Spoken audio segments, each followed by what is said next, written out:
சனிக்கிழமையான தாவேக்கால ஆள் பிடிக்கின்ற வேலையை தான் செஞ்சுக்கிட்டு இருக்கிறாங்க அப்படின்னு சொல்லி முன்னாள் முதலமைச்சர் ஸ்டாலின் குற்றச்சாட்டு சொல்லியிருக்கிறாரு. இல்லை பொதுவாக அறிவாலயத்தில் அன்றைக்கி நடந்த நிகழ்ச்சி பார்த்துருப்பீங்க. வேறு கட்சியிலேருந்து வந்த ஒரே ஒருவர் அதுக்கு ஒரு பெரிய விழா எடுத்து பெரிய சாதனை சரித்திரம் படைத்த மாதிரி பண்ணியிருக்காங்க. எங்களை பொறுத்தளவுக்கு எப்படி இருக்குன்னு சொன்னால், ஆள் பிடிக்கிற வேலை எங்களுக்கு தேவை, அது போன்ற நிலைகள் இல்லை. தமிழக வெற்றிக் கழகத்துறை தலைவரை நாடி மக்கள் வருகிறார்கள். பல்வேறு இயக்கங்களிலிருந்து வருவது என்றைக்குமே நடைபெறுகிற ஒன்று. திமுக ஆட்சி நீங்கள் பார்த்துருப்பீங்க. ஆட்சி நடைபெறுகிற போது கம்பம்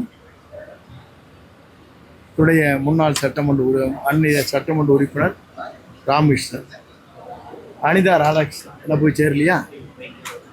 ராஜினாமா பண்ணிட்டு போய் அங்கே கட்சியில் சேர்ந்து மறுபடியும் எலெக்ஷன் கண்டஸ்ட் பண்ணீங்களா? இதுக்கு பேர் என்ன? ஒன்று, தேர்தல் வருவதற்கு முன்னாலே பெரும்பான்மை பலன் எங்ககிட்ட இருக்கிற போதே திமுகவும் அண்ணா திமுகவும் கூட்டணி வைத்து ஒரு ஆட்சியை பிடிக்கலாம் என்று நினைத்தவர்கள் யார்? அதற்கு அவரும் பதில் சொல்லு. இதுவரையிலும் தமிழக வரலாற்றில் அண்ணா திமுகவோடு திமுக இணைந்து ஒரு ஆட்சியை பிடிக்கலான்னு ஒரு சதி வலை பின்னியது இதுதான் முதல் தரம்.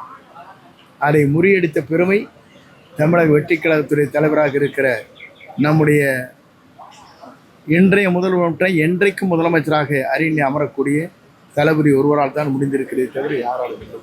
முன்னாள் முதல்வர் ஸ்டாலின் பேசும்போது நாங்கள் சொன்னதைத்தான் விஜய் டெல்லியில் பேசிட்டு வந்தார். இல்லை, இவருக்கு எப்படி தெரியும் டெல்லியில் பேசி சொன்னது? அவர் பேசுனது பாரத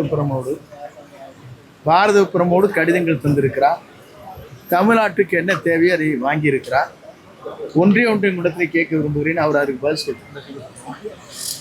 தமிழ்நாட்டில் சோலார் எனர்ஜி என்று சொல்லப்படுகிற சூரிய வெப்பத்தால் மின்சாரம் நாம் தயாரிக்கின்ற போது வேறு அண்டை மாநிலங்களாக இருக்கிற கர்நாடகம், ஆந்திரா, மகாராஷ்டிராவில் மத்திய அரசால் ஒரு மெகாவாட்டிற்கு 1 கோடி ரூபாய் நிதியை பெறுகிற அந்த மானியத்தை பெற்ற பெருமை அந்த மாநிலத்தில் இருக்கிறது. ஆனால் தமிழ்நாட்டை பொறுத்தவரையிலும் ஏறத்தாழ 5000 மெகாவாட் சோலார் எனர்ஜி என்று சொல்லப்படுகிற சூரிய வெப்பத்தால் மின்சாரம் தயாரிக்கின்ற போது 1 ரூபாய் கூட மத்திய அரசால் மானியத்தை அவர்கள் பெற முடியவில்லை. அதற்கு என்ன காரணம் என்பதை அவர் பதில் சொல்லட்டும். ஏற்கனவே நீங்கள் சொன்னது போல எடப்பாடி பையனை கட்சியில் இணைக்கிறதுக்கு திட்டம் ஏற்கனவே 6 மாதத்துக்கு குற்றச்சாட்டு இருக்கீங்க. ஏற்கனவே எடப்பாடி பையனை மிச்சினை கட்சியில் இணைக்கிறது திட்டமிட்டு ஏற்கனவே நீங்கள் அந்த குற்றச்சாட்டு 6 மாதம். அந்த குற்றச்சாட்டு சின்ன குற்றச்சாட்டு, இப்போ சொல்றது பெரிய குற்றச்சாட்டு நான் சொல்லிட்டேன். அதை எடுத்துக்கங்க. திமுகவும் அண்ணா திமுகவோடு திமுக இணைந்து ஒரு முதலமைச்சர் ஆகலாம் என்று சதித்திட்டம் தீட்டியவர் யார்? அதுக்கு மட்டும் அவங்க பதில் சொல்லிட்டு 2 பேரும். முதலீடுகள் அதிகமாக ஆந்திரா தெலுங்கானா போறதா இல்லை, நான் இப்போ தான் நாங்கள் வந்திருக்கிறேங்க. முதலீடுகள் வெளி மாநிலத்திற்கு போகக்கூடாது என்று அக்கறை எடுத்து திமுக ஆட்சி 5 ஆண்டு காலத்தில் செய்திருக்க வேண்டும். ஆனால் நம்முடைய முதல்வர் 30 நாட்கள் உருண்டோடி இருக்கிறது. 32 நாள் ஆச்சு. இந்த மாநிலத்தில் எவ்வளவு தொழிலை துவங்கலாம், அண்டை மாநிலத்தை காட்டிலும் நம்முடைய தமிழ்நாட்டில் எப்படி தொழிலை துவங்குவது என்பதை எல்லாம் ஆய்ந்து வருகிறார். ஒரு குறிப்பிட்ட கால டைம் கொடுக்கணும் இல்லையா? நீங்கள் 1 மாதத்துக்குள்ள நீங்கள் அண்டை மாநிலத்துக்கு தொழில் போகுதுன்னு சொன்னீங்கன்னா திரும்ப இன்ஃப்ராஸ்ட்ரக்சர் வேணும், அதுக்கான இடங்கள் வேண்டும், அதற்கான மின்சாரம் அருகாமையில் சப்ஸ்டேஷன் வேணும். இதெல்லாம் ஆய்வு செய்யணும் இல்லைங்களா? இதையெல்லாம் செய்ய வேண்டிய நேரம் நம்முடைய முதல்வர் அதை எடுத்துக்கொண்டிருக்கிறார். ஒவ்வொரு துறையும் ஆய்வு செய்கிறார். துறை வாரியாக ஆய்வு செய்து எப்படி நம் பணிகளை ஆற்ற வேண்டும் என்று அக்கறையோடு செய்கிறார்.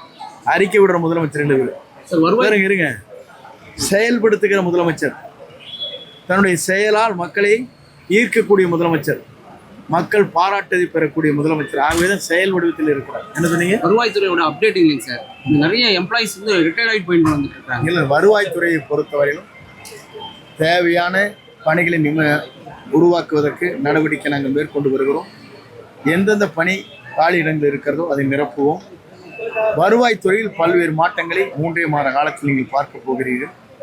வருவாய்த்துறையும் அதே நேரத்தில் தொழில்நுட்பம் இங்கே இருக்கிற ஐடி, அதே போல் பத்திரப்பதிவு இணைந்து அன்றைக்கு ஒரு கூட்டம் நடைபெற்றிருக்கிறது. இனி பத்திரப்பதிவாக இருந்தாலும் சரி, வருவாய்த்துறையில் இருக்கிற டேட்டா என்ட்ரி சொல்வார்களே, இதையெல்லாம் சரி செய்வதற்காக கூட்டங்கள் கூட்டப்பட்டிருக்கிறது. கொஞ்சம் பொறுத்திருங்கள். 3 மாத காலத்திற்கு பிறகு ஒவ்வொரு துறையும் எப்படி செயல்படுத்த வேண்டும் என்பதை நம்முடைய முதல்வர் அவர்கள் அறிவுரை வழங்கியிருக்கிறார்கள். அந்த அறிவுரை ஏற்று ஒவ்வொரு துறையும் சாதனை படைக்கும். டிஜிட்டல் மையத்துக்கு ஏதாவது வாய்ப்பு இருக்கா சார்? வருவாய்த்துறை முக்கியமாக கேட்கறது அவங்க இல்ல, தான் கேட்கறாங்க. ஆள் பற்றாக்குறை எல்லாருமே டிஜிட்டல் முறையை கொண்டு வருவதற்காகத்தான் ஐடி அந்த துறையை அழைத்து நாங்கள் பேசியிருக்கிறோம். எல்லாமே ஆன்லைன் மூலமாக இப்போது பதிவு செய்யப்பட்டு வருகிறது. எதிர்காலத்தில் டிஜிட்டல் என்ற முறையில் அவரவர்கள் என்ன கேள்வி தெரிந்து கொள்ள வேண்டுமோ அனைத்தும் தெரிந்து கொள்வதற்காக இந்த துறை செயல்படுத்துவதற்கு நடவடிக்கை மேற்கொண்டு வருகிறோம். அதற்கு கொஞ்சம் கால அவகாசம் தேவை. பெண்களை காப்பாற்றுவதற்கு என்ன மாதிரியான படையை தமிழக முதலமைச்சர் அறிவிக்கப்படுகிறார்னு சொல்லி நயினார் நாகேந்திரன் கேள்வி கேட்கிறார். நயினார் நாகேந்திரன் போய் கேட்டால் அவரையும் கேட்கணும். அவர் எப்படி பெண்களை இது பண்ணுறான்னு சொல்லி அவரை பொறுத்தளவுக்கு எப்படிப்பட்டவங்க உங்களுக்கு தெரியும். அவருடைய இயக்கம் எப்படி இன்றைக்கு 11% 4% கொண்டு வந்தார். அதை தெரிஞ்சு வச்சுக்கணும். தூத்துக்குடியில வந்து எம்எல்ஏ மீது பெண் ஒரு பாலியல் சேலம்ல இல்லைங்க, வந்து பத்திரிகையில் வருகிற செய்தியை வைத்துக் கொண்டு நான் பதில் சொல்ல இயலாது.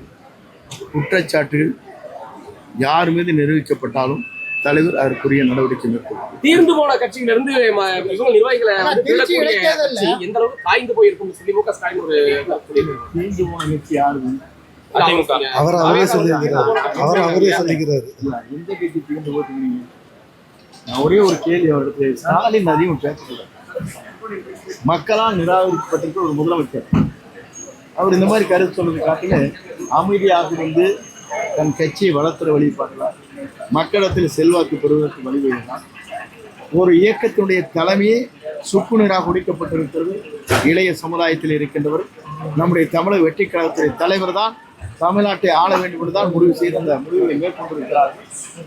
இதே எடப்பாடி பழனிசாமி எங்களுடைய கட்சியுடைய சின்னம் இருந்திருந்தால் அவர் சார் ஒரு நிமிஷம் சார்